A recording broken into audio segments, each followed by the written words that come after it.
할렐루야. 아멘. 네, 오늘 이렇게 또 함께 예배드리는 자리에 나오신 여러분 진심으로 환영하고 또 축복합니다. 또 이 시간 마찬가지로 집에서 함께 예배드리고 계실 모든 분들도 정말 주님의 이름으로 축복합니다. 이 시간 우리가 조금씩 기대하는 마음이 더 많이 품게 되는 것 같아요. 그렇죠?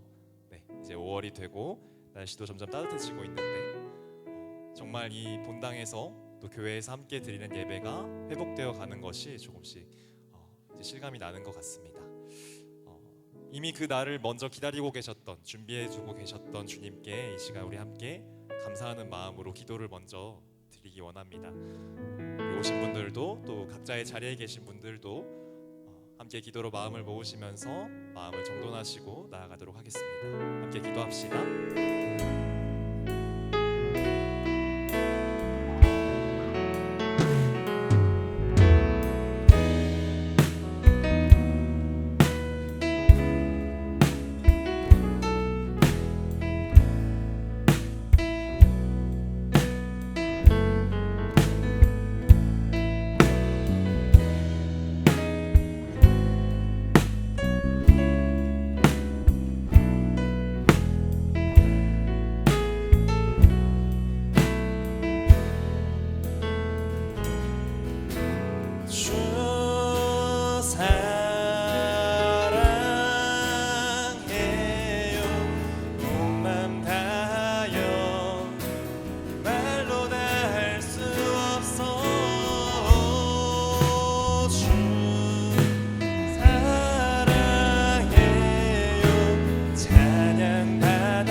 내 마음을 가득 채운 주 향한 찬양과 사랑 어떻게 표현할 수 있나. 수많은 찬양들로 그만 표현할 길 없어. 고백함. 우리 함께 박수치며 노래할까요? 내 마음을 가득 채운 주 향한 찬양과 사랑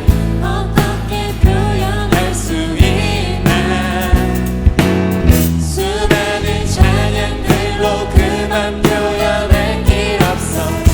고백합니다. 주 사랑해요. 주 사랑해요. 온 맘 다하여 말로 다 할 수 없어. 주 사랑해요. 우리 이번에 2절 가사로 노래합시다. 수많은 멜로디와 찬양들을 드렸지만 다시 고백하기 원하네. 주님은 나의 사랑 삶의 중심 되시오니 주를 찬양합니다. 아멘. 주 사랑해요. 주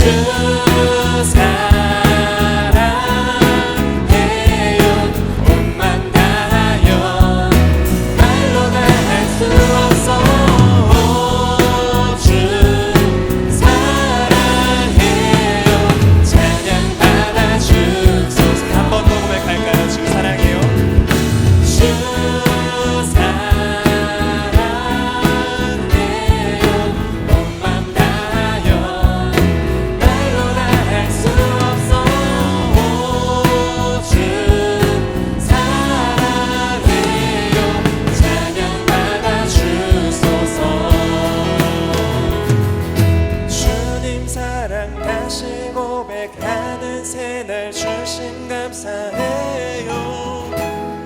한 번 더 고백합시다. 주님 사랑. 주님 사랑 다시 고백하는 새날 주심 감사해요. 주님 사랑.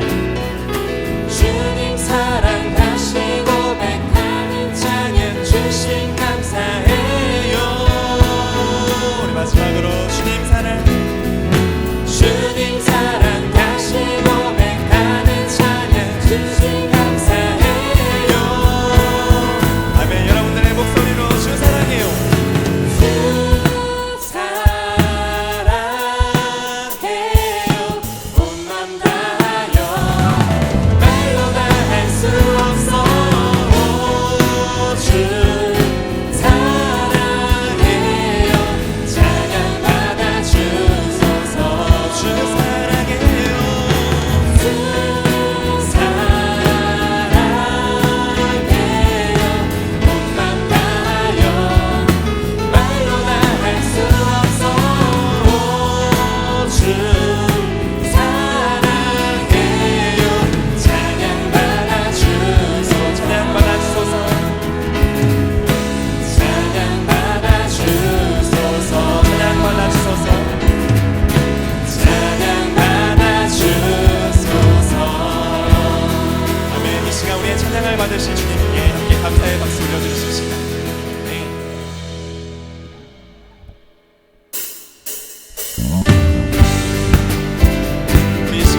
신실하게 우리 삶 가운데 일하시는 주님을 더욱더 높여드리면서 함께 나아가기 원합니다. 우리 삶 가운데 충만한 은혜를 허락하신 주님께 우리 함께 고백하며 나아갑시다. 주 신실하신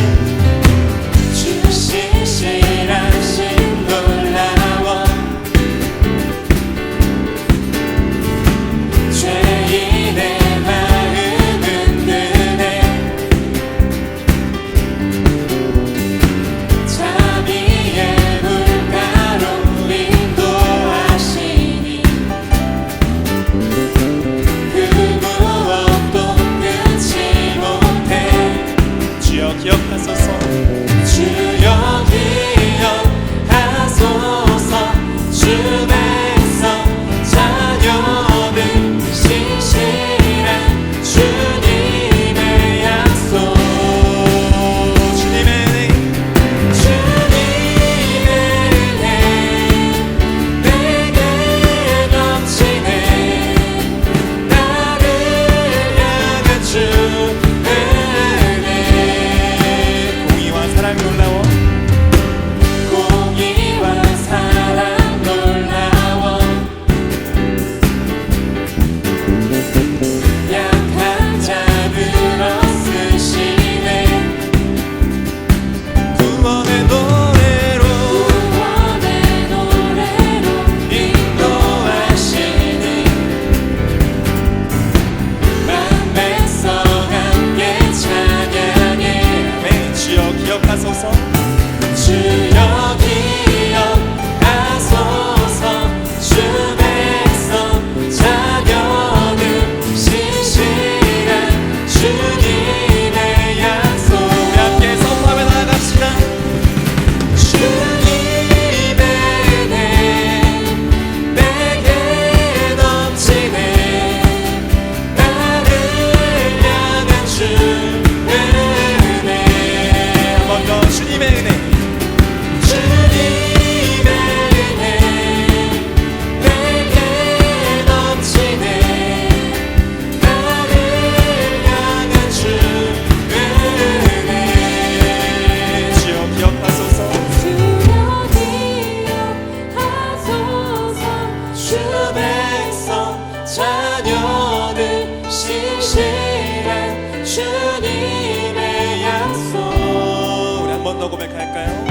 주여 기억하소서 주 백성 자녀들 신실한 주님의 약속 주님의 은혜 주님의 은혜 내게 넘치네 나를 향한 주 우리 한 번 더 고백하며 나아갑시다. 주님의 은혜 주님의 은혜 내게 넘치네 나를 향한 주 은혜 우리 마지막으로 주님의 은혜 주님의 은혜 내게 넘치네 나를 향한 주 은혜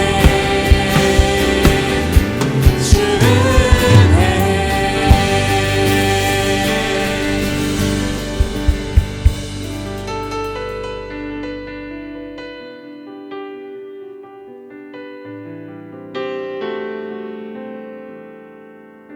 우리 시간 마음을 모아서 함께 고백하겠습니다. 주께 가까이 주께 가까이 날 이끄소서 간절히 주님만을 원합니다 채워주소서 주의 사랑을 진정한 찬양 드릴 수 있도록 한 번 더 고백합시다. 주께 가까이 주께 가까이 날 이끄소서 간절히 주님만을 원합니다 채워주소서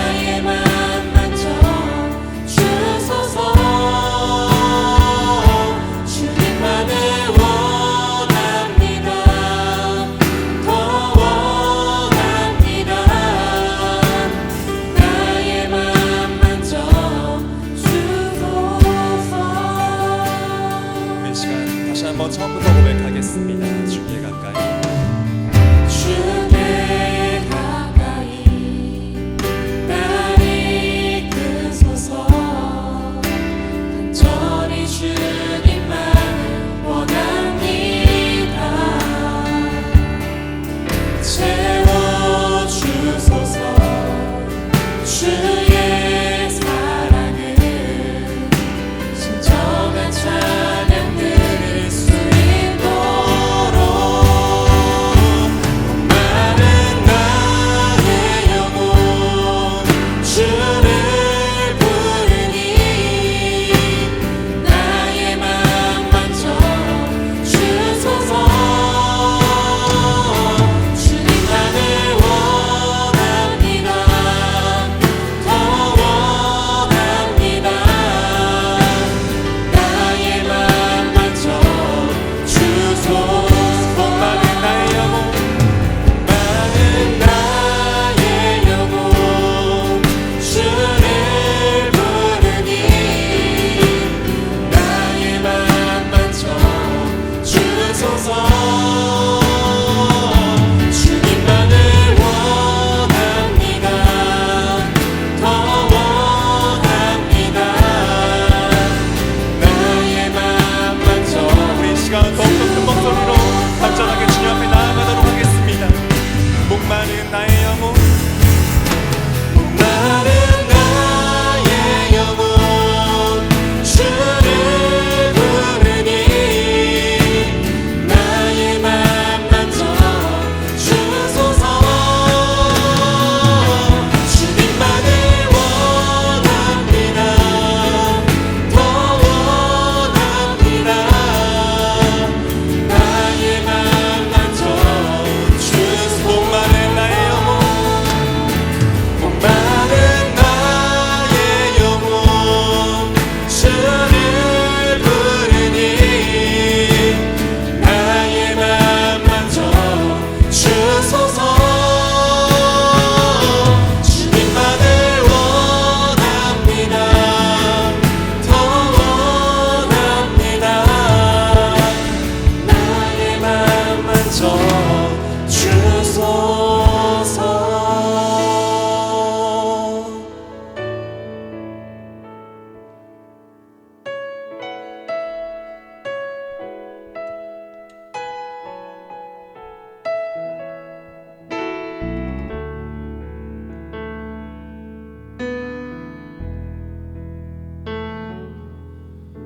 주님은 내 맘에 아픔 알아주시니 지난 밤 눈물 지워주시고 아침에 돋아난 여린 불들과 같이 내 맘을 새롭게 하네. 함께 고백합시다. 흐르는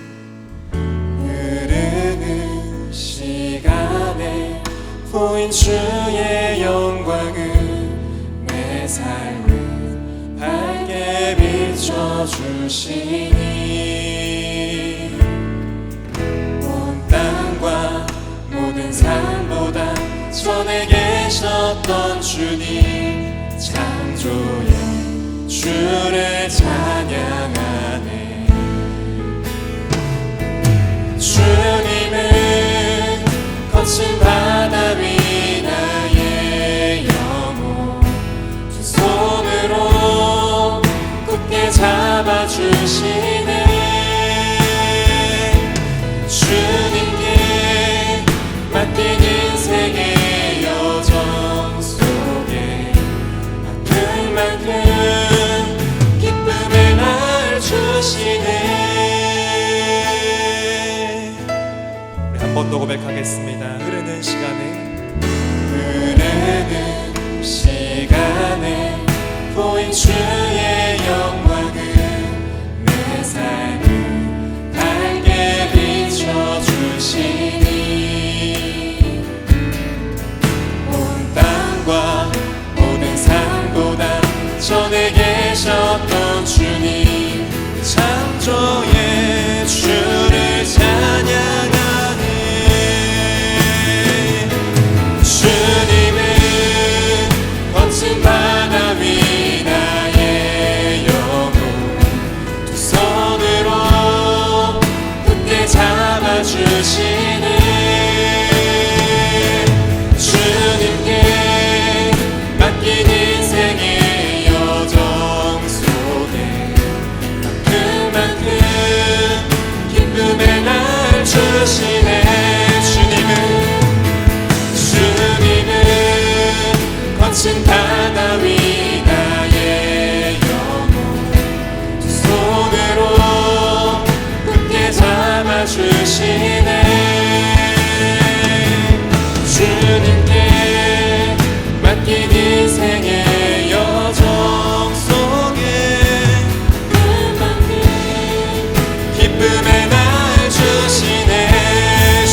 주님은 거친 바다 위 나의 영혼 두 손으로 굳게 잡아주시네.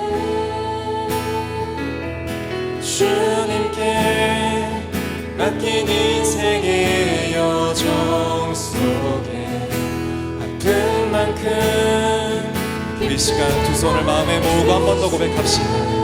주님은 거친 바다 위 나의 영혼 두 손으로 굳게 잡아주시네. 주님께 맡긴 인생의 여정 속에 아픈 만큼 기쁨을 내주시네. 그렇습니다. 우리에게 기쁨의 날을 준비하시고 허락하신 주님께 이 시간 우리가 모든 것을 맡겨드리면서 나의 모든 것을 내려놓으면서 함께 우리의 마음을 주님께 올려드리기 원합니다. 우리 그 마음 가지고 이 시간 함께 기도하며 나아가도록 하겠습니다. 함께 기도합시다.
갑자기 찾아온 이 고난과 어둠의 때, 어려움의 시간들이 이제 끝이 나고 우리 가운데 새로운 기쁨의 날을, 회복의 날을 허락해 주시니 감사를 드립니다. 하나님, 그동안 우리가 많이 힘들었던 만큼, 또 우리가 많이 생각하고 고민했던 것만큼이나 또 성숙하고 성장한 모습으로 하나님 앞에 나아가게 하시고, 그동안 우리가 힘들었던 만큼, 또 많이 고민하고 깨달은 만큼이나 하나님, 우리 교회를 더욱더 사랑하고 우리가 주님 앞에 나와 예배할 수 있다는 것, 이 시간을 더욱더 소중히 사모함으로 나아갈 수 있는 거룩한 주의 자녀들 다 되어줄 수 있도록 인도하여 주시옵소서. 감사드리며 우리 주 예수 그리스도의 이름으로 간절히 기도드립니다. 아멘. 아멘. 할렐루야. 예배 자리에 오신 여러분들을 주님의 이름으로 사랑하고 축복합니다. 자, 우리 먼저 말씀 같이 보겠습니다. 에스겔 44장 1절부터 14절까지의 말씀이고요. 우리 한 절씩 매주 제가 혼자 읽었는데 오늘은 같이 읽어도 될 것 같습니다. 자, 에스겔 44장 1절부터 14절까지 말씀 한 절씩 교도하겠습니다. 제가 먼저 1절 보겠습니다. 그가 나를 데리고 성소의 동쪽을 향한 바깥문에 돌아오시니 그 문이 닫혔더라.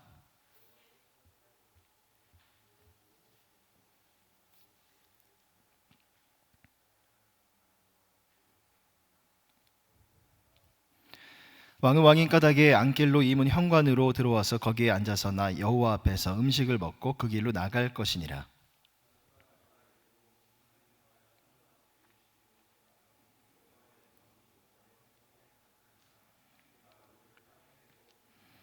(5절입니다) 여호와께서 내게 이르시되 인자야, 너는 전심으로 주목하여 내가 내게 말하는 바 여호와의 성전의 모든 규례와 모든 율례를 귀로 듣고 또 성전의 입구와 성소의 출구를 전심으로 주목하고,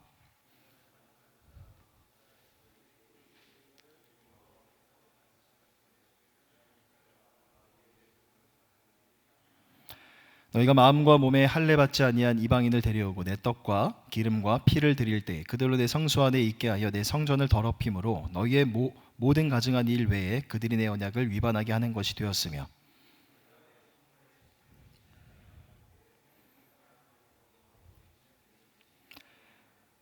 주 여호와께서 이같이 말씀하셨느니라. 이스라엘 족속 중에 있는 이방인 중에 마음과 몸에 할례를 받지 아니한 이방인은 내 성소에 들어오지 못하리라.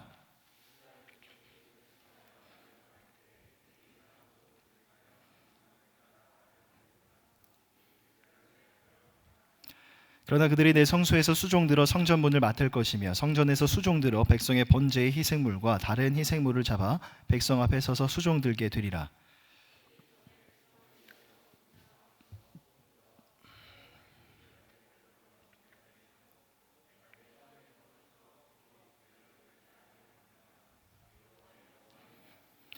그들이 내게 가까이 나와 제사장의 직분을 행하지 못하며 또 내 성물 곧 지성물에 가까이 오지 못하리니 그들이 자기의 수치와 그 행한 바 가증한 일을 담당하리라.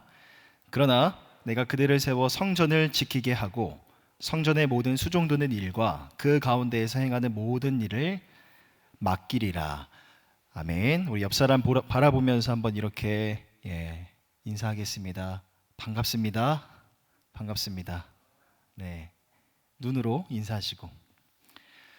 제가 오늘 예배를 많이 기대했던 것 같습니다. 어제 꿈을 꿨는데 오늘 이 자리에 서서 설교하는 꿈을 꿨습니다. 똑같이 도입부를 하는 이 꿈을 꾸다가 잠에서 깼는데 왠지 설교를 2번 하는 것 같은 그런 느낌입니다. 다음 주 우리 전체 공동체가 함께 모여서 예배를 드리게 되었는데 먼저 기쁨의 날을 허락해 주신 하나님 앞에 많은 감사가 되고요. 한 주 동안 우리 청년들, 우리 사랑방 원들이랑 더 많이 긴밀히 연락하셔서 더 많은 우리 인원들 다 같이 예배 자리 가운데 함께 모였으면 좋겠습니다. 자, 그리스도인의 삶에 있어서 우연이라는 말 잘 아시겠지만 우연이라는 말은요 그렇게 큰 의미가 없는 말입니다. 또 자주 사용할 수도 없는 단어인 것 같아요. 왜냐하면 그리스도인의 삶은 하나님의 계획과 뜻 가운데 아주 긴밀하게 맞물려 있기 때문입니다. 지극히 우연인 것처럼 보이는 일도 물론 그 당시에는 잘 모를 수 있습니다. 하지만 시간이 많이 흐르고 나면 우리가 느낄 수 있는 게 있죠. 이 모든 것들이 내 삶을 향한 하나님의 계획과 하나님의 뜻 가운데, 섭리 가운데 맞물려 있었구나라는 걸 나중에 알게 되는 경우가 굉장히 많이 있습니다. 그러게 우리의 삶에 있어서 일어나는 모든 일들 하나하나를 가볍게 여길 것이 아니라 내 삶의 주인 되시는 그 하나님의 주권 안에서 내 삶에 일어나는 모든 것들을 들여다볼 수 있다면 사사건건마다 우리는 거기서 작은 교훈들을, 중요한 우리 삶의 교훈들을 얻어낼 수 있는 겁니다. 기쁘고 좋은 일이 생겼을 때 내 기분이 좋고 마음이 편안해지고 감사가 되는 건 너무나 당연한 일입니다. 솔직히 말하면 우리의 삶이, 매일매일의 삶이 그러했으면 좋겠습니다. 하지만 이 코로나19와도 같은 어려움과 고난의 때가 우리의 삶에 찾아와도 우리는 그것마저도 밀어내지 않고 내치지 아니하고 내 것으로 끌어안을 수 있는 이유가 있죠. 왜냐하면 내 삶의 모든 시간 바로 내 인생의 주인 되시는 하나님의 목적과 그 하나님의 섭리 속에 있기 때문입니다. 3월 첫 주부터 우리가 영상으로 예배를 드리게 되었고 오늘은 4월의 마지막 주입니다. 정확하게 2달 만에 우리가 섬김 드리지만 함께 모여서 예배를 드리게 되었는데 처음에 영상 예배를 시작할 때 저는 이렇게 생각했어요. 한 2주 정도만 하면 되겠지라고 생각을 했지만 그 2주가 벌써 2달이 되어버렸습니다. 다행히 그 이상 연장되지 않고 우리가 함께 모여서 예배 드릴 수 있다는 점은요 너무나 감사한 일인 것 같아요. 이 코로나19라는 고난의 시간이 우리 각자에게 주는 분명한 교훈과 어떤 메시지들이 있었을 겁니다. 그동안 여러분들이 일상 속에서 또 여러분들의 믿음과 신앙 안에서 느꼈던 것들이 있다면 하나씩 잘 정리해 두셔서 이후에 시작될 여러분들의 삶 가운데 적용해 보시기를 바랍니다. 그 과정이 너무나 중요한데 왜냐하면 그 과정이 여러분들의 삶을 이전보다 더 나은 모습으로 바꿔줄 게 분명하기 때문입니다. 그리고 무엇보다도 우리는 지난 2달의 시간 속에서 우리 예배가 얼마나 소중한 것인가 아마 다들 느꼈을 거예요. 함께 모여서 기도할 수 있는 거, 올 초에 모였던 WPM 기도회 때 너무나 그 시간이 귀해서 기도하다가 막 울었던 기억이 있는데 함께 모여서 교제 나눌 수 있다는 것 자체가 얼마나 귀하고 소중한 것인가 참 많이 느끼는 그런 2달의 시간이었을 겁니다. 이제 다음 주부터 청년 예배가 전면 회복되어서 이 자리에서 우리가 함께 예배를 드리게 될 텐데 예배에 대해서도 여러분들이 느끼고 생각했던 것들이 있다면 잘 정리해 두셔서 하나씩 적용하시기를 바랍니다. 그 과정이 지나면 우리의 예배는 이전의 모습과 많이 달라져 있을 겁니다. 예배를 사모하는 여러분들의 마음부터가 달라질 거고, 예배를 통해서 우리가 누리는 감격과 감동의 크기 또한 많이 달라져 있을 것 같아요. 자, 오늘 함께 나눈 말씀은 지난주에 이어서 동일한 에스겔서입니다. 지난주 말씀드린 것처럼 에스라에서의 전반부에서는 유다를 향한 하나님의 심판의 메시지가 전해지고 있고, 후반부에서는 회복에 대한 메시지가 전해지고 있습니다. 자, 먼저 에스겔은 유다가 바벨론에 의해서 패망하게 될 것에 대해서 에스겔 10장과 11장을 보면 이렇게 표현한 바가 있습니다. 성전에서 여호와의 영광이 떠나갔다라고 표현한 바가 있어요. 이것은 곧 하나님의 징계로 인하여서 바벨론에 의해 예루살렘 성전이 파괴될 것을 예언하는 말이었죠. 하지만 40장 이후부터는 회복의 상징인 새로운 성전에 대해서 이야기를 합니다. 그런데 이 새로운 성전이 의미하는 게 무엇이냐면, 이스라엘을 떠나셨던 하나님의 영광이 다시금 백성들 가운데 돌아오셔서 그들과 함께 하시겠다는 약속의 상징이었습니다. 그렇게 40장부터 43장까지 성전의 세부적인 구조와 내부 장식들에 대해서 언급이 되고, 결국 장차 세워질 성전의 모습은 이러이러할 것이다 라는 그런 의미였습니다. 그리고 이어지는 오늘 본문인 44장부터 46장까지에서는 새로운 성전에서 드려질 새로운 예배에 대해서 언급하고 있죠. 그런데 여기서 우리가 주목해 볼 점은요, 에스겔이 예언한 이 성전이, 에스겔이 예언하고 있는 이 성전의 모습이 과연 궁극적으로 어떠한 성전을 의미하는 것인가 라는 겁니다. 에스겔이 예언한 성전에 대해서 역사적으로 많은 논란과 연구가 있어 왔습니다. 예컨대 여기서 말하는 성전이 곧 무너질 솔로몬 성전이 다시 세워진다는 의미인가? 아니면 포로 귀환 때 세워질 스룹바벨 성전을 말하는 것인가? 아니면 외형적인 성전이 아니라 백성들의 내면에 세워질 관념적인, 내면적인 성전을 의미하는 것인가? 많은 연구와 논란이 있어 왔습니다. 하지만 우리는 에스겔서가 지니고 있는 중요한 특징이 무엇인가를 짚고 넘어갈 필요가 있습니다. 먼저 에스겔서는 신약의 요한계시록의 말씀과 비슷한 내용을 많이 담고 있죠. 또 에스겔서는 다니엘서, 스게라서와 더불어서 구약의 3대 묵시 문학으로 분류가 됩니다.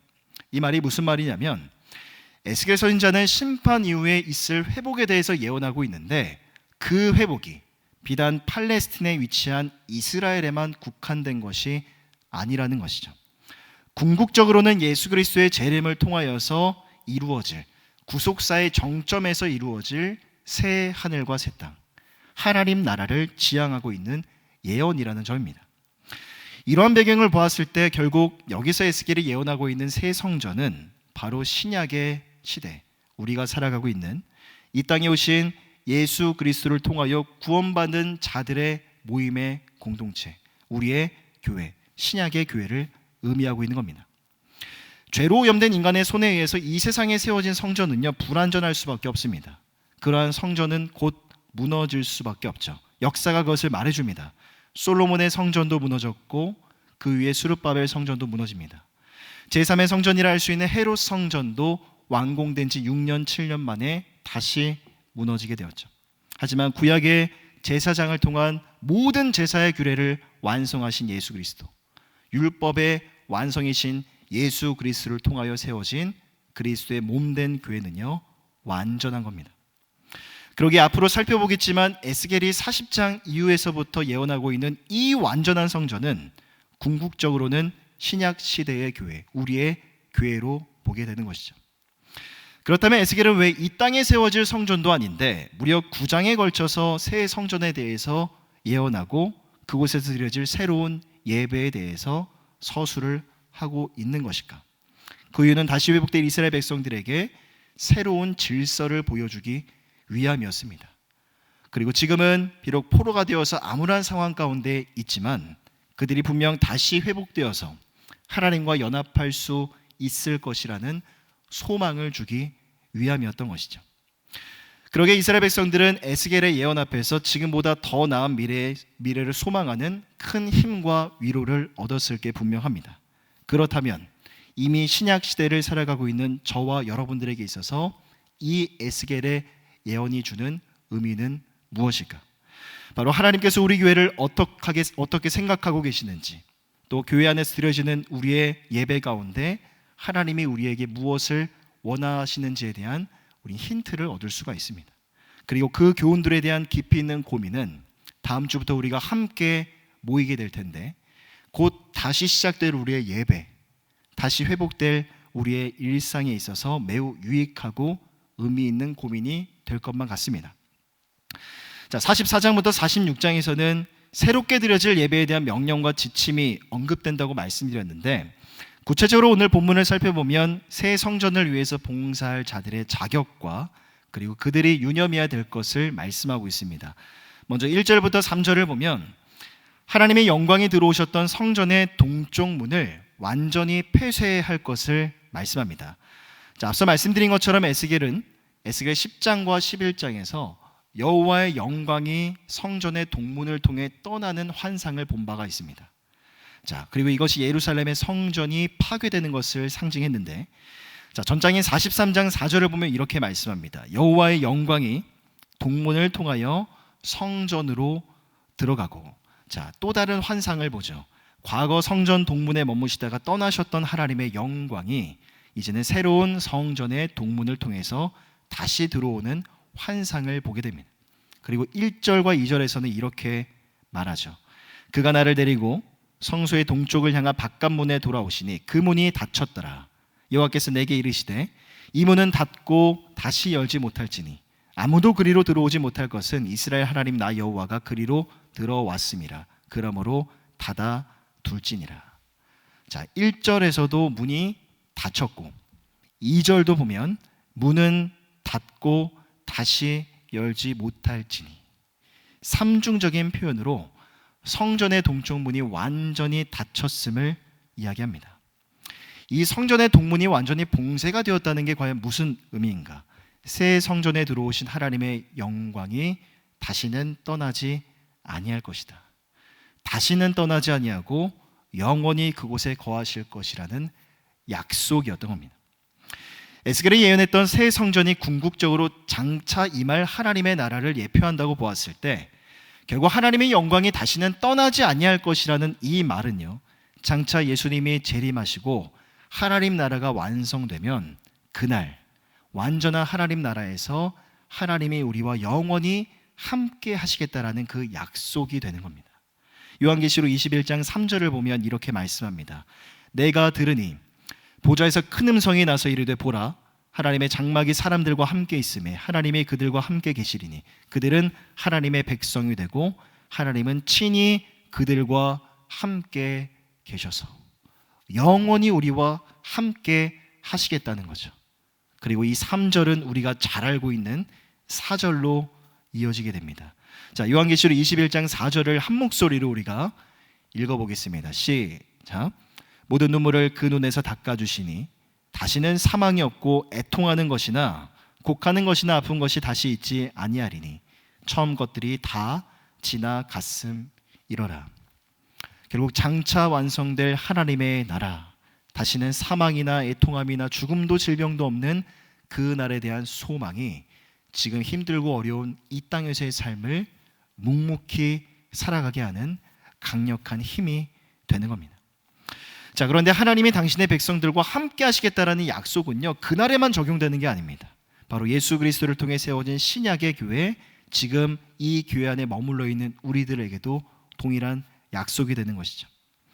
물론 성전으로 돌아오신 하나님의 영광이 이제는 영원히 성전을 떠나지 아니하시겠다라는 건 하나님의 다짐입니다. 그런데 다시 우리가 이 하나님의 다짐을 묵상해 보면 이 하나님의 다짐은 우리에게 요구하시는 요청이기도 합니다.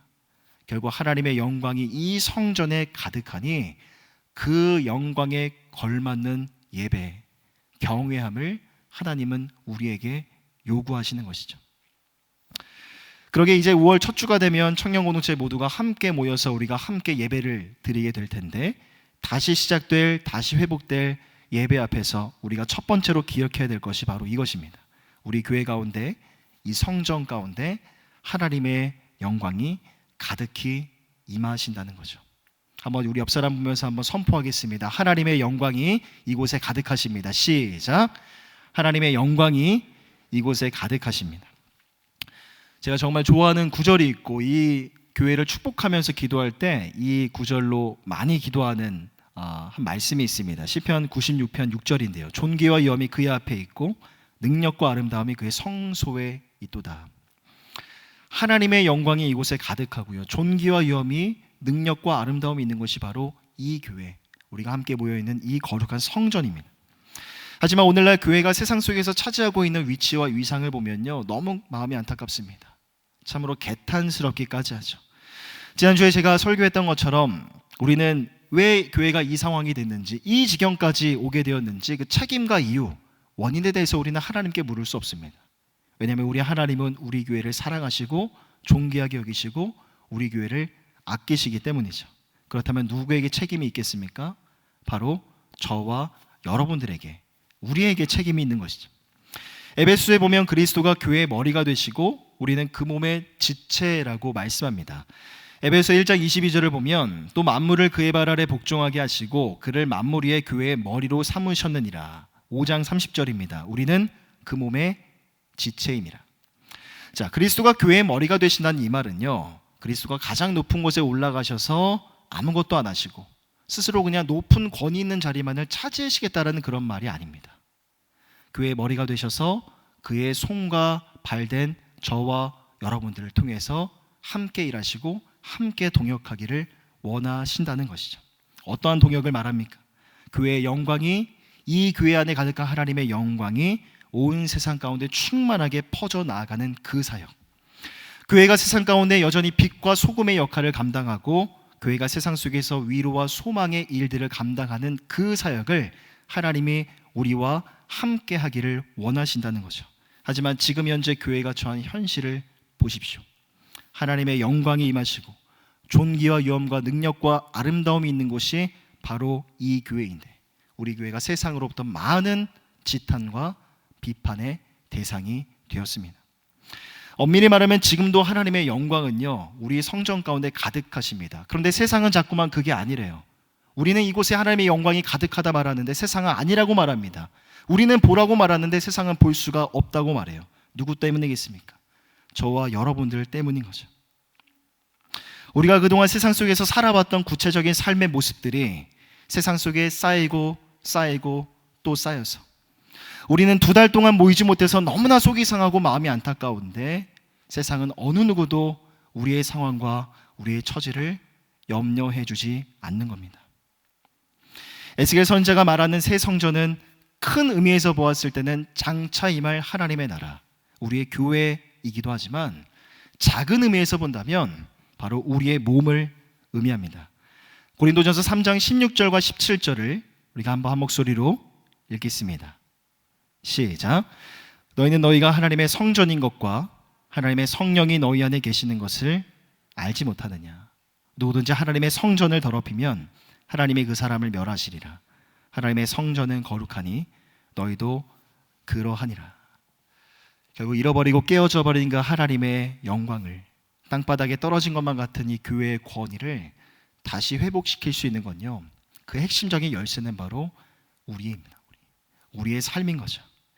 다시 말해 우리 한 사람 한 사람이 세상 속에서 거룩한 성전으로 역할과 사명을 신실하게 다시 한번 감당해 나아갈 수 있을 때 교회를 바라보는 세상의 판단과 시선이 달라질 수 있는 여지가, 그 변화의 기미가 조금씩 보이기 시작할 거라는 겁니다. 여러분, 그 일은 정말 쉽지 않을 겁니다. 혹여나 변화가 일어난다고 해도 그 변화의 속도는요, 너무나 느릴 거예요. 쉽지 않은 싸움이겠죠. 하지만 그렇다고 해서 져서도 안 되는 싸움입니다. 절대 포기해서는 안 될 일이죠.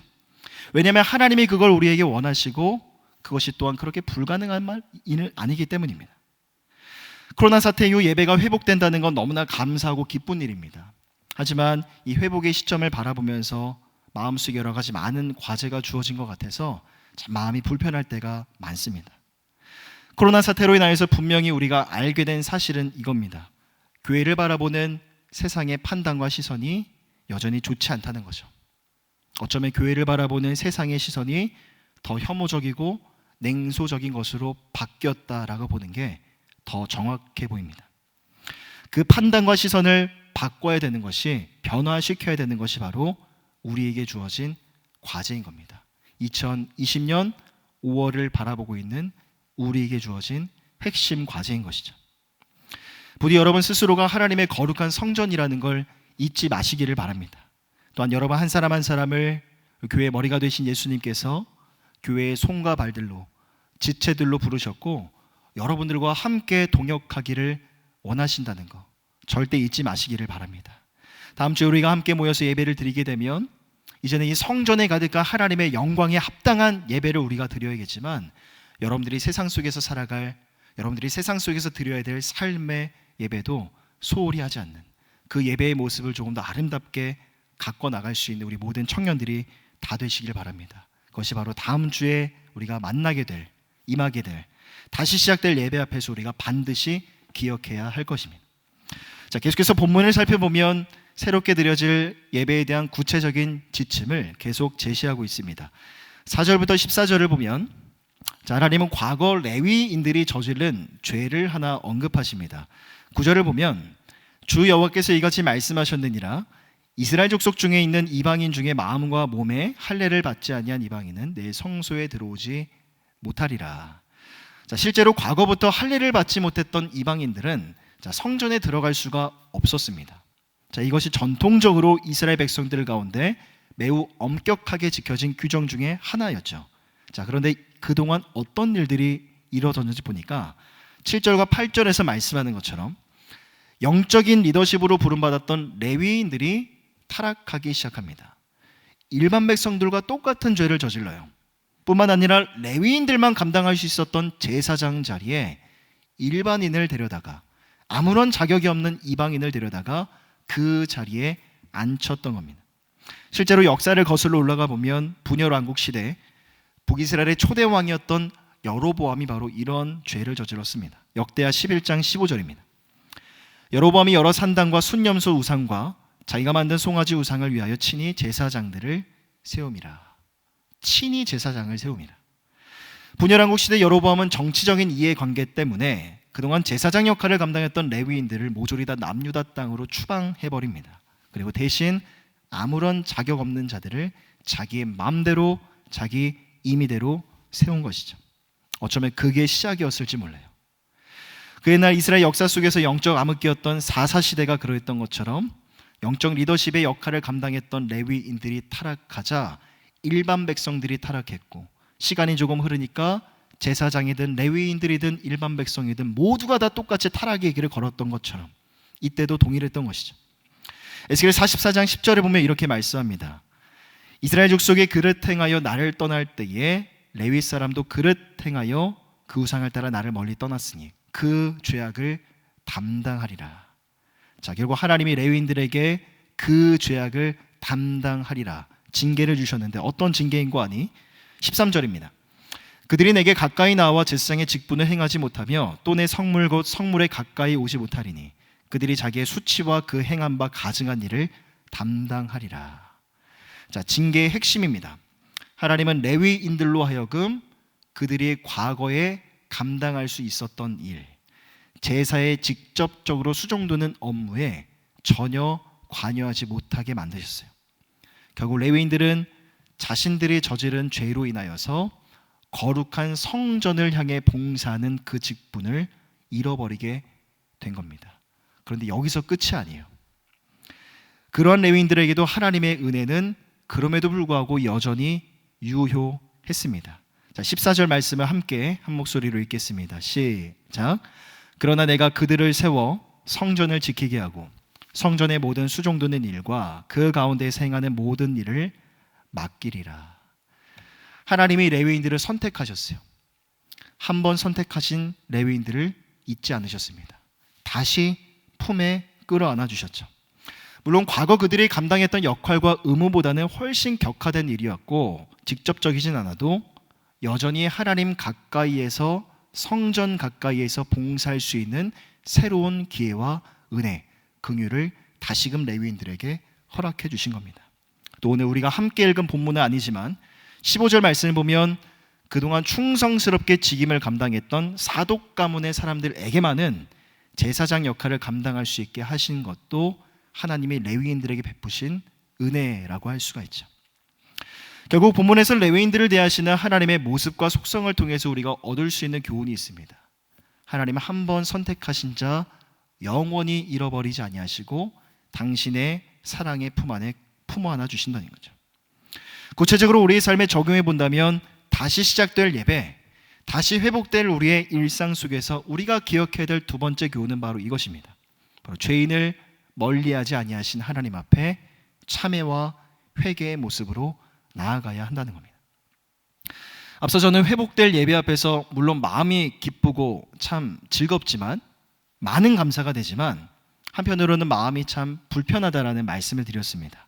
왜냐하면 우리가 앞서 이야기 나눴던 것처럼 교회의 영광을 회복하는 것에 대한 그런 부담감 때문이죠. 하지만 제 안에 있는 또 다른 불편함의 이유는 지난 2달 동안 우리가 살아왔을 시간들 때문입니다. 여러분들 지난 2달을 어떻게 보내셨습니까? 다음 주에도 동일한 질문을 아마 하게 될 것 같은데 어떻게 2달의 시간들을 그렇게 보내오셨습니까? 어떤 청년에게는 이 시간들이 자기 삶에 있어서 매우 유익한 시간이었을지 몰라요. 하지만 반면에 어떤 청년에게는 이 2달 동안의 시간이 개인의 전반적인 삶에 있어서나 믿음이나 신앙의 영역에 있어서 오히려 마이너스가 되는 그런 시간이 되지 않았을까, 그런 생각을 합니다. 만약 그런 청년들이 있다 해도 저는 지금 그런 청년들에게 그러게 왜 2달을 그렇게 살았냐고, 그러게 왜 2달의 시간들을 그렇게 낭비했냐고 책망하거나 나무라고 싶어서 지금 이 말을 하고 있는 게 아닙니다. 오히려 그런 불편함은요, 제 자신의 삶을, 제가 보냈던 2달의 시간을 더욱 돌아보게 만듭니다. 지난 2달 동안 내가 더 말씀을 잘 전해야 됐을 텐데, 가뜩이나 집중하기 어려운 영상 예배에 어떻게 하면 더 많은 청년들이 사모하는 마음으로 접속할 수 있을까를 고민하면서 영상 시스템에 대해서 더 노력해야 됐을 텐데, 조금 더 많은 청년들이 일일이 연락하면서 안부를 묻고 그들의 삶을 점검하고 체크했어야 되는데라는 그러한 생각들이 제 마음을 자꾸만 불편하게 만듭니다. 그래서 예배 회복의 시점에 대한 이야기가 나오기 시작하면서 지금까지 제 삶에 발견된 그 허물들과 연약함들을 가지고 하나님 앞에 나아가는 중에 있어요. 그리고 우리가 다음 주에 다 같이 모이기 전까지 앞으로 새로운 한 주의 삶 속에서도 그 돌아봄과 반성의 시간들은 아마 계속될 것만 같습니다. 여러분들에게 있어서 지난 2달의 시간은 과연 어떠셨습니까? 만약 여러분 안에서도 저와 비근한 죄와 허물들, 연약함들이 발견되신다면 다시 회복될 예배 앞에서 먼저 우리가 하나님 앞에 참회와 회개의 모습으로 나아가는 우리 모든 청년들, 특별히 이 자리 가운데 함께 모인 우리 모든 리더십들이 다 됐으면 좋겠습니다. 그동안 너무나 평범했던 우리의 예배였고 맘만 먹으면 와서 드릴 수 있는 예배였지만 여러분 그 예배를 사모하지 않으셨죠? 너무나 기계적이고 수동적으로 여러분 예배에 나오지 않으셨습니까? 또 2달 동안 영상으로 예배를 드린다고 했지만 여러분 얼마나 정직한 모습으로, 하나님 앞에 부끄러움 없는 모습으로 예배자의 삶을 사셨습니까? 또 이 자리에 임원들과 마을장들, 섬김이들 함께 모였는데 아마 한 번도 연락이 되지 않은 사랑방 원들도 있었을 겁니다. 오늘 본문에서 하나님이 범죄했던 레위인들에게 다시 한번 기회를 주시고 은혜와 긍휼을 베풀어 주셨던 그 하나님의 행하심을 여러분 오늘 이 시간 반드시 기억하십시오. 그 하나님의 은혜와 하나님의 신실하심 때문에 오늘 우리도 우리의 죄와 허물을 가지고 하나님 앞에 나아갈 수가 있는 겁니다. 간절히 바라고 원하는 것은 다시 시작될 예배, 다시 회복될 우리의 일상 앞에서 부디 다시 한번 우리의 삶을, 우리가 살아왔던 2달의 시간들을 돌아볼 수 있는 그런 겸손함이 우리 안에 머물렀으면 좋겠습니다. 다음 주에 다시 만나서 너무 좋죠. 기쁩니다. 감사하게 됩니다.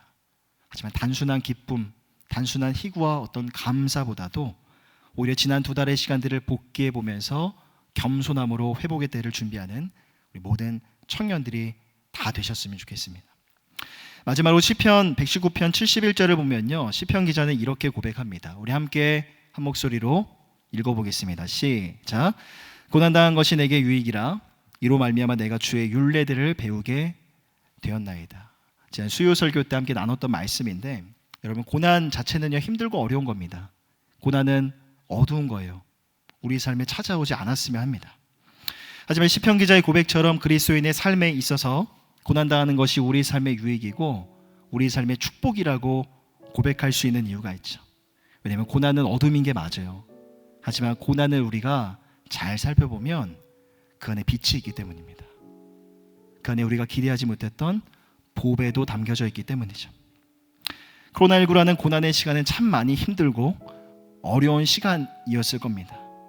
하지만 우리가 많이 느낀 만큼이나 힘들었던 만큼이나 생각했던 것만큼이나 결국 그것의 깊이가 우리의 삶을 변화와 성장으로 이끌어 줄 것입니다. 그러기에 여러분들이 보내왔던 살아왔던 지난 2달의 시간도 그렇게 무의미하지 않아요. 헛된 시간이 결코 아닙니다. 우리의 삶 속에 갑자기 찾아온 이 고난이지만 어쩌면 우리의 삶에 반드시 필요했었던 이 고난의 시간들을 여러분 잘 정리하셔서 차곡차곡 잘 모아두셔서 여러분들의 마음의 서랍장 속에 잘 넣어두시기를 바랍니다. 지금의 깨달음과 교훈들을 여러분 잘 가지고 회복의 날을 준비하시고 또 앞으로 이와 비근한 고난과 어려움이 또다시 우리의 삶 가운데 찾아올지 모릅니다. 여러분 지금의 깨달음과 교훈들을 가지고 그 미래의 고난을 대비해 나아갈 수 있는 우리 모든 청년들이 다 되셨으면 좋겠습니다. 우리 아까 불렀던 찬양인데요, 기쁨의 날 주시네 라는 찬양 우리 함께 부르고요, 우리 주신 말씀 붙들고 함께 기도하도록 하겠습니다.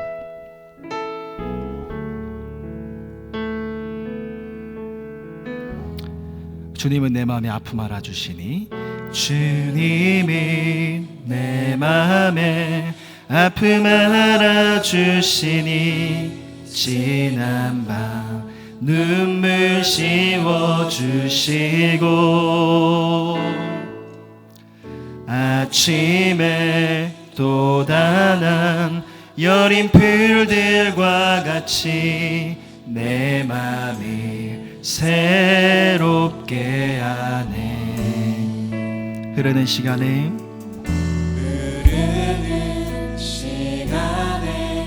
보인 주의 영광은 내 삶을 밝게 비춰주시니, 온 땅과 모든 산보다 전에 계셨던 주님, 창조의 주를 찬양하네. 주님이 거친 바다 위 나의 영혼 두 손으로 굳게 잡아주시는, 주님께 맡긴 인생의 여정 속에 아픈 만큼 기쁨의 날 주시네. 주님은 거친 바다 위, 주님은 거친 바다 위 나의 영혼 두 손으로 굳게 잡아주시네. 주님께 맡긴 인생의 여정 속에 아픈 만큼 기쁨의 날 주시네. 주님은 거친 바다 위, 주님은 거친 바다 위 나의 영혼 두 손으로 굳게 잡아주시네. 주님께 맡긴 인생의 여정 속에 아픈 만큼 기쁨의 날 주시네. 이 시간 함께 기도할 때, 하나님, 어둠이 지나가면 빛이 찾아온다는 것, 또 고통과 힘든 날들이 지나가면 기쁨과 또 좋은 날들도 찾아온다는 것, 너무나 자연스러운 그런 시간의 흐름이지만 우리가 이것을 더욱더 확신할 수 있는 이유가 있습니다. 그것은 바로 우리의 지난 2달의 시간 속에서 날마다 우리와 함께 동행하셨던 주님의 은혜 때문임을 고백합니다. 또한 고난당한 것이 우리 삶의 유익이고 축복이노라 그렇게 고백할 수 있는 이유는 바로 하나님께서 우리 삶에 허락하시는 그 고난의 시간을 통해서 우리의 삶을 변화와 성장으로 이끌어 가시기 때문입니다. 이제 우리 먼저 기도하며 나아갈 때, 하나님, 이 코로나19 사태를 통해서 드러난 이 교회의 현실과 교회의 위치가 참으로 마음을 안타깝게 합니다. 지금의 현실을 바라보면 너무나 개탄스럽기까지 합니다. 주님의 영광이 성전 가운데 가득하고 존귀와 위엄이, 능력과 아름다움이 성전에 있다라고 말씀하시지만 하나님, 세상은 그걸 바라보지 못합니다. 세상은 그렇지 않다고 말합니다. 어쩌면 하나님의 영광이 교회를 떠났다라고 그렇게 말할지도 모르겠습니다. 교회의 권위가 이 땅에 떨어진 것만 같은 그런 시대를 살아가고 있고, 교회를 향한 세상의 판단과 그 시선의 말들이 계속해서 우리 마음의 비수로 꽂힐 뿐입니다. 안타깝지만 이것이 우리의 현 주소입니다. 하지만 하나님, 우리가 다시 한번 기도합니다. 다시 한번 우리가 주님 앞에 결단하며 나아갑니다. 우리의 삶을 통하여서 하나님의 영광이, 존귀와 위엄이, 능력과 아름다움이 성전 가운데 가득하다는 것, 많은 사람들에게 다시금 전하고 증거할 수 있는 우리의 삶이 되어줄 수 있도록 인도하여 주시옵소서. 그래서 잃어버리고 깨어져 버린 그 하나님의 영광과 하나님의 거룩하신 이름의 그 권위를 다시 한번 회복시킴에 있어서 그 중심 가운데 설 수 있는 우리의 삶이 되게 하여 주시옵소서. 우리 마음을 주님 앞에 올려드리시면서 함께 주신 말씀 듣고 먼저 기도하며 나아가겠습니다. 사랑과 은혜가 풍성하신 하나님, 어둠과 고통의 날들이 지나가고 우리 가운데 다시 한번 새 날을, 기쁨의 날을, 회복의 날을 허락해 주시니 감사를 드립니다. 하나님, 코로나19로 하는 이 어둠의 시간을 통해서 아버지, 교회의 현실과 이 교회의 위치가 무엇인지 분명히 깨달았습니다. 아버지, 많은 사람들, 아버지 하나님의 영광이 교회 가운데 가득하고 존귀와 위엄이, 능력과 아름다움이 성전에 가득하지만 아버지, 그렇지 않다라고 말합니다. 하나님의 영광이 이 교회 가운데서 떠났다라고 그렇게 말할지도 모르겠습니다. 아버지 하나님, 그러나 다시 한번 우리가 기도하기로 합니다. 다시 한번 결단하기로 합니다. 우리의 삶을 통해서 하나님의 영광이 성전 가운데 가득하다라는 것, 존귀와 위엄이, 능력과 아름다움이 가득한 곳이 바로 이 하나님의 성전이라는 것, 이 교회가 여전히 세상 가운데 소망이고 많은 사람들에게 위로의 역할을 감당할 수 있다는 사실을 전하고 증거할 수 있는 우리의 삶이 되어지기를 간절히 소망하오니 아버지 하나님, 2020년 5월에 다시금 회복될 아버지 우리 일상, 우리 예배를 바라보며 우리의 삶을 돌아보게 하여 주시고 하나님 앞에 아버지 참회와 회개 기도로 나아갈 수 있는 우리의 삶이 되어줄 수 있도록 붙들어 주시고 함께하여 주시옵소서. 우리의 삶을, 우리의 말과 우리의 삶의 모든 행실을 더욱더 아름답고 거룩한 곳으로 갖고 나아갈 수 있는 우리 모두 청년들 다 되어줄 수 있도록 주님 인도하여 주시고 함께하여 주시옵소서. 예수 그리스도께서 교회의 머리가 되어주시고 우리를 위해 손과 발된 지체로 삼아주셨사오니 우리를 통하여 아버지 하나님의 영광이 온 세상 가운데 퍼져나아가는 그 귀한 사역 가운데에 여전히 교회가 세상의 빛과 소금의 역할을 감당하고 여전히 교회가 세상 가운데 위로와 소망의 역할을 감당하는 그 귀한 일들 가운데 우리를 사용하여 주시고 우리 하나님의 도구와 하나님의 통로로 삼아 주시옵소서.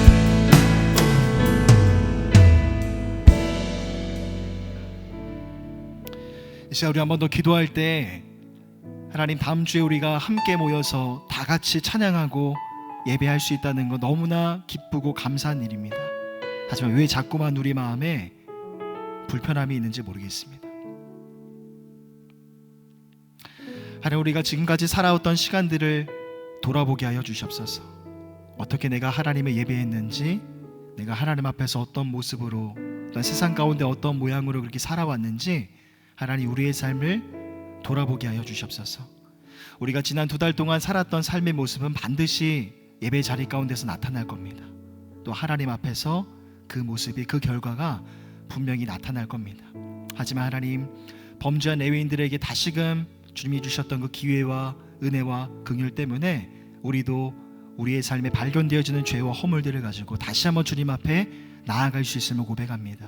하나님, 그동안 우리 예배를 소중히 여기지 못했던 우리의 죄악을 용서하여 주시고, 또한 지난 2달의 시간 속에서 더욱더 하나님 앞에 참된 예배자로 서지 못했던 우리의 모습을 하나님 용서하여 주시옵소서. 또 우리의 삶에 내가 혼자였을 때 내가 어떠한 사람이었는지 너무나 부끄럽습니다. 아버지, 더욱더 거룩하고 정결함으로 우리의 삶을 주님 앞에 올려드리지 못했던 것 용서하여 주시옵소서. 게으름과 나태함 속에 그렇게 하루하루를 살았던 우리의 삶을 용서하여 주시옵소서. 다음 주 우리가 함께 모여서 예배한다는 건 너무나 기쁘고 감사한 일이지만 단순한 기쁨과 즐거움보다 하나님이 지나온 우리의 시간들을 돌아보게 하여 주시고 주의 삶의 은혜와 은총에 대한 감격과 감동으로 앞으로 새롭게 시작되어지는 한 주를 채워갈 수 있는, 살아갈 수 있는 우리 모든 청년들 다 되게 하여 주시옵소서. 이 마음을 주님 앞에 올려드리시면서 함께 동성으로 한 번 더 기도하며 나아가겠습니다. 사랑과 은혜가 풍성하신 하나님, 우리가 다음 주에 함께 모여서 하나님 앞에 기쁨으로 찬양하고 예배할 것이 분명하지만 왜 자꾸 우리 마음 한편에 여전한 불편함과 안타까움이 있는지 모르겠습니다. 하루 우리의 삶을 돌아보게 하여 주시옵소서.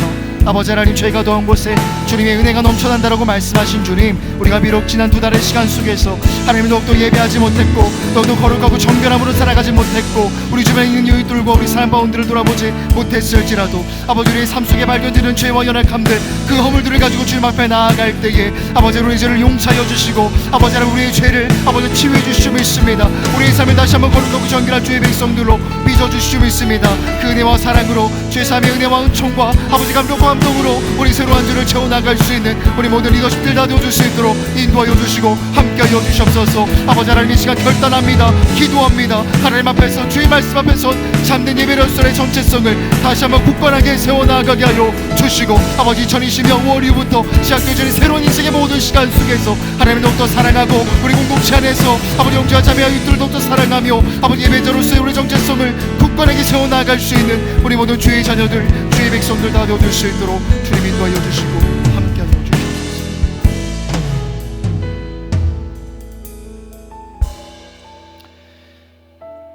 사랑의 하나님, 성전의 동문을 통해서 떠나셨던 하나님의 영광이 다시금 그 성전 가운데 돌아와 당신의 백성들과 영원히 함께 하시겠다라는 그 하나님의 다짐은 곧 우리에게 주시는 하나님의 간절한 요구와 요청이기도 합니다.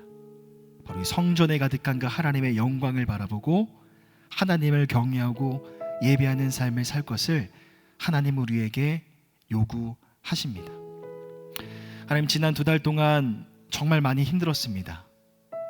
지난 2달 동안 우리가 느꼈던 것들, 새롭게 깨달았던 것들, 생각했던 것들 너무나 많이 있습니다. 하지만 고난당하는 것이 우리의 삶의 유익이고 축복이었노라.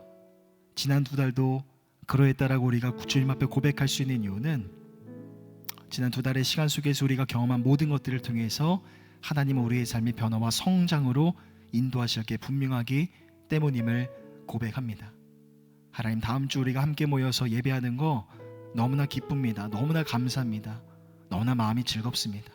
하지만 단순한 그 기쁨과 즐거움 가운데만 머물러 있지 않게 하시고 지난 2달 동안 우리가 어떻게 살아왔는지 그 시간들을 돌아보며 우리가 걸어온 날들을 반추해보고 또 복귀해보면서 겸손함으로 그렇게 새롭게 다가올 회복과 예배의 시간들을 준비해 나아갈 수 있는 우리 모든 주의 자녀들, 주의 백성들 다 되어줄 수 있도록 인도하여 주시옵소서. 하나님, 또한 새로운 한 주를 살아갑니다. 여호와의 거룩한 이름을 찬양하라. 그를 의지하는 자 그 마음이 즐거울 것이라고 말씀하신 주님, 때로는 우리의 삶에 아버지 하나님 아픔과 어려운 일들이 찾아온다 할지라도 주님만으로 만족하는 우리 모든 주의 자녀들 되게 하시고 그 고난 속에서도 빛을 내시고 고난 속에서도 우리 삶 가운데 내가 기대하지 못했던 보배를 발견케 하시는 그 하나님의 신실하심을 의지하며 믿음으로 새로운 한 주를 또한 살아가는 거룩한 주의 백성들 다 되게 하여 주시옵소서. 감사드리며 우리를 원하신 예수 그리스도의 이름으로 간절히 기도드립니다. 아멘. 네, 우리 이 시간에 우리 마을장들, 섬김이들 또 우리 임원들이 함께 모였는데요. 우리 대예배 때도 함께 고백했지만 우리 사랑방 섬김이 마을장 우리 서약하는 시간을 한번 갖도록 하겠습니다. 우리 PPT 띄워주실 텐데요. 우리가 1번부터 9번까지 차근차근히 함께 한 목소리로 고백하도록 하겠습니다. 네, 시작. 나는 사랑방 교회를 통해 하나님 나라를 이 땅 가운데 실현하기 위한 사랑방 교회의 섬김이로서 다음 사항을 하나님과 교회 앞에 엄숙히 서약합니다.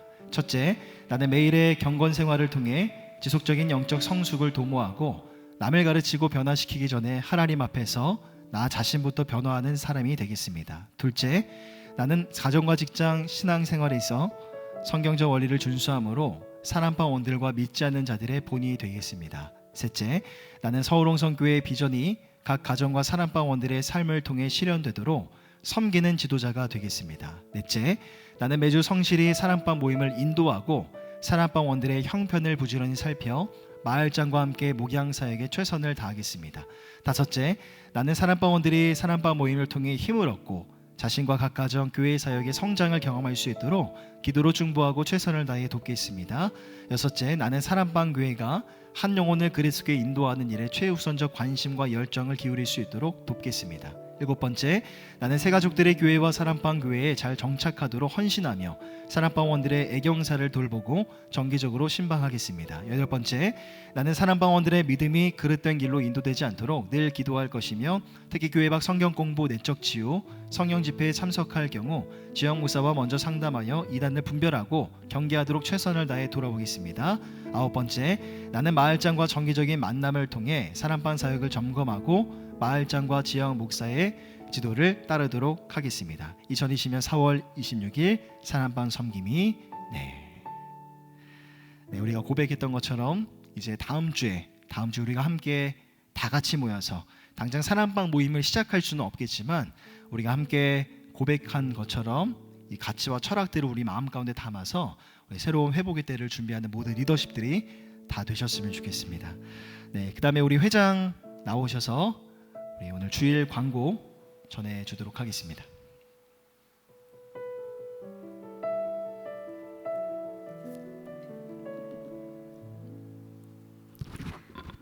네, 저 조금만 깔아주세요.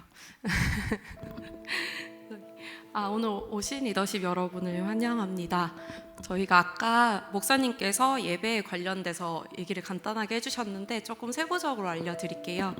그래서 저희가 이번에 5월 3일과 10일 두 날 동안에는 이제 시간이 바뀌기 때문에 꼭 기억을 하셔야 되는데 저희가 2시 예배가 아니고 2시 반 예배로 바뀝니다. 그래서 이 부분을 꼭 이제 사랑방원들 지체들에게 꼭 알려주셨으면 좋겠고요. 그래서 저희가 앞에 대예배들이 1부에서 4부로 쪼개지기 때문에 조금 밀려서 저희 청년부 예배는 2시 반부터 시작되는 것입니다. 그래서 이때도 저희 스티커 붙여져 있는 게 2m 간격이거든요. 그거에 따라서 꼭 앉을 수 있도록 먼저 사전 안내를 부탁드리고, 그리고 저희 들어올 때 이제 소독하고 명부 작성 그리고 열 체크 이런 부분들도 있다는 거를 사전에 좀 알려주시면 오직 들어올 때 조금 더 원활하게 할 수 있을 것 같습니다. 왜 이렇게 숨이 찰까요 오늘따라? 네, 저희 그리고 이제 5월 17일부터는 저기 적혀 있는 저희 설립 62주년 에 따라서 이제 17일부터 전체 예배가 이제 회복이 되게 됩니다. 그래서 이때부터 저희 회복이 되지만 여전히 그래도 꼭 조심할 수 있도록 함께 잘 동참해 주시고요. 그리고 저희 수요 WPM 기도회가 이제 4월 29일부터 바로 다음 주부터죠. 다음 주부터 이제 동일하게 계속해서 지속적으로 진행될 예정이니까 함께 동일한 시간이에요. 그때 한번 참여해 주시면 좋을 것 같습니다. 네. 그리고 저희가 그 뉴시티 교리문답 기억나시나요? 네, 저희가 이제 그때는 앞부분을 했었는데 이제 두 번째 이제 다른 성자 파트를 이제 6월 달부터 진행할 예정이에요. 아직 세부적인 날짜나 시간은 안 정해졌는데 이제 6월 달부터라는 거를 잠깐 이제 기억해 주시고 계시면 좋을 것 같습니다. 네, 그리고 들어오시면서 큐티 책을 5, 6월호를 받으셨죠. 그래서 혹시 못 받으신 분들은 나가실 때 저기 받아 가시고 이제 해당 사항 이름만 적어주시고 가시면 될 것 같습니다. 네, 비용 안내는 카카오톡 방을 참고해 주세요. 네, 광고 마치겠습니다. 네, 광고 감사합니다. 네, 오늘 임원들이나 마을장들 섬김이들 모였는데 예배 마치고 나가면서 여러분 인사하시고요. 예, 악수는 하지 마시고 인사하시고 오랜만에 만났네요 정말. 이런 날이 올까 생각했는데 진짜 왔습니다. 네, 다음 주에는 더 마음이 참 감격될 것 같은데 우리 기대하시면서 여러분 한 주 동안 기도해 주시고 다음 주에 더 기쁜 모습으로 다 같이 모이도록 하겠습니다. 기도하겠습니다. 사랑과 은혜가 풍성하신 하나님, 힘들고 어두운 날들이 곧 지나가고 우리 삶 가운데 기쁨의 날을, 회복의 날을 허락해 주시니 감사를 드립니다. 그 하나님의 행하심을 한 주 동안 더 깊이 묵상하게 하시고 다음 주 이 시간 더욱더 기쁜 마음으로, 감사와 기대하는 마음으로 예배 자리 가운데 나오는 리더십들 뿐만 아니라 우리 모든 전체 공동체 다 되게 하여 주시옵소서. 감사드리며 우리 주 예수 그리스도의 이름으로 간절히 기도하오며 지금은 우리 주 예수 그리스도의 은혜와 하나님의 사랑하심과 성령 하나님의 교통하심의 은혜가 곧 다가올 회복의 날을 감사와 기쁨뿐만 아니라 겸손과 낮아짐으로 준비해 나아가기를 결단하고 소망하는 예수 믿는 청년들 머리 위에 이내가 영원토록 함께 있을지어다. 아멘. 하나님 앞에 영광의 박수 올려드리겠습니다.